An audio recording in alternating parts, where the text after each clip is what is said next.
Hey guys, welcome to Arsenal Guru. It's pre-game analysis of the big match between Chelsea versus Arsenal. Let's get started.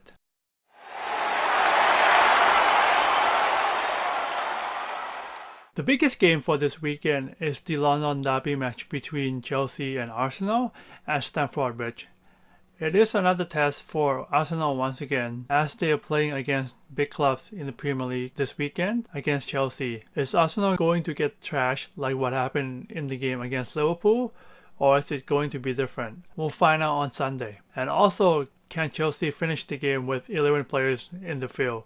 Or is it going to be another send-up on one of their players once again? The game can go either ways, meaning it can be Arsenal or it can be Chelsea. And based on what happened in the last 5 previous meetings, it's either Arsenal or Chelsea. It's Arsenal or Chelsea, meaning it's Arsenal 1, Chelsea 1, Arsenal 1, Chelsea 1, and Arsenal 1. This is also including the club friendlies in the preseason as well. This 5 previous meeting based on since Antonio Conte joins Chelsea. Let's look at the lineup prediction. For the team news, Koscielny is back from suspension in Europa League, but that doesn't really matter anyway because he was rested against that game, along with other main key players to be ready for this game on Sunday. Most of the main players is being rested, so which means that everyone is ready for this game. Now let's look at the starting 11.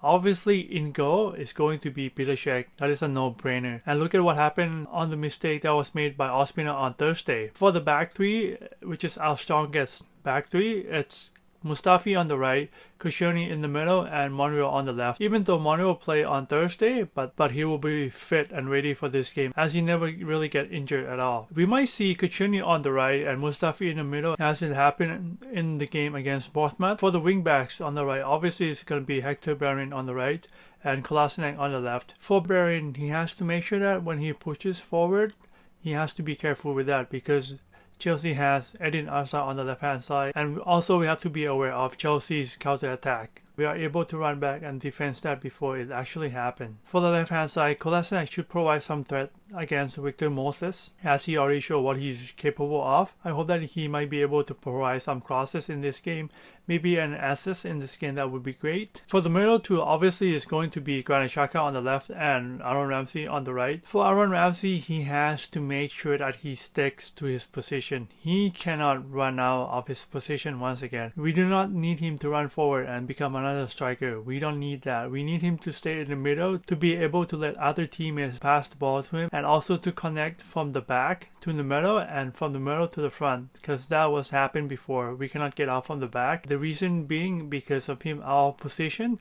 If he sticks to his position, we shouldn't have that problem, and we need him to stay at his position in order to solve that problem. For the front three, obviously on the right is going to be Ozil, and on the left it is going to be Welbeck ahead of Sanchez. I know Sanchez played 90 minutes on Thursday. He looks sharp and he scored a goal. Based on how we know Arsene Wenger, he is going to start Welbeck instead of Sanchez. Welbeck recent form in the last few games shows that he's in form at the moment, and I hope that he continues on that because he's going to start in front of Sanchez for sure, as Arsene Wenger will put him in front of Sanchez, and I hope that he can provide us some goals, maybe 2 goals like what happened against Bournemouth, if not be able to help out teammates to score in the game. For the front, the main man is definitely Alexander Lacazette. Is this going to be a test for him? Because this is the first big game for him against big clubs in Premier League. He was on the bench against Liverpool, and when he came on in that game, the game was over. In this game, we can see what he's capable of and what he can do in the game. Hopefully he can provide us with a goal once again. He haven't scored the away goal yet, so hopefully maybe this game is a good start. For the score prediction, in this game I would say that I am unsure. I will leave it up to the game, meaning that I'm not confident about this game at all.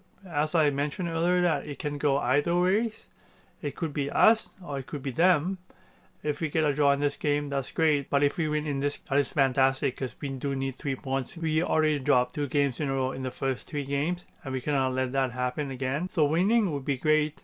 Draw would be okay, but not a lose in this game. And in order to avoid that, I would say there are 2 things that they need to do in this game. The first thing is that they need to turn up into this game. They cannot repeat of what happened in Liverpool's game. We didn't show up to the game and we got destroyed by 4-0.